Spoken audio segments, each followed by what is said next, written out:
રાજુલા નગરપાલિકાની ચૂંટણીમાં ભાજપે કેસરીયો લહેરાવ્યો છે। 7 વોર્ડમાં ભાજપ પેનલનો ભવ્ય વિજય થયો છે।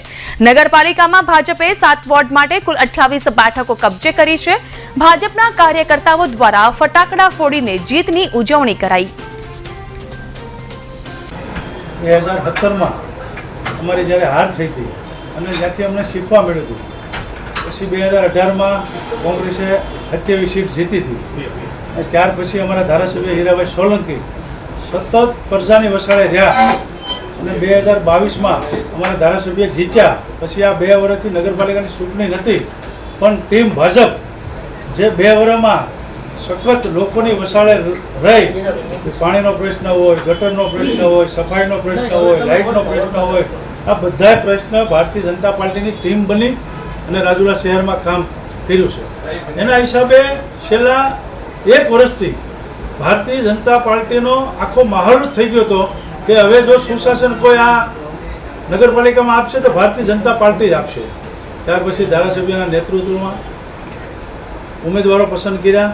ઘણા ઉમેદવારને અમે ટિકિટ નથી આપી કે એનું દુઃખ છે, પણ એ પૈકીના ઘણા ઉમેદવારો જે અમારી સાથે ખંભો મિલાવી અને જેણે કામ કર્યું છે એને હું અભિનંદન આપું છું।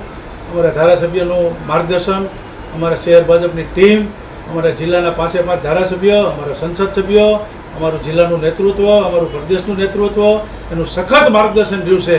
એનું આ પરિણામ છે। 2018માં અમારી હત્યાવી લઈ ગયા હતા અને આ ટીમે એક સાથે કામ કરી અને કોંગ્રેસમાંથી જેની હત્યાવી લઈ ગયા હતા ને એને ટક્કર આપી અને 28 સીટ આવી છે।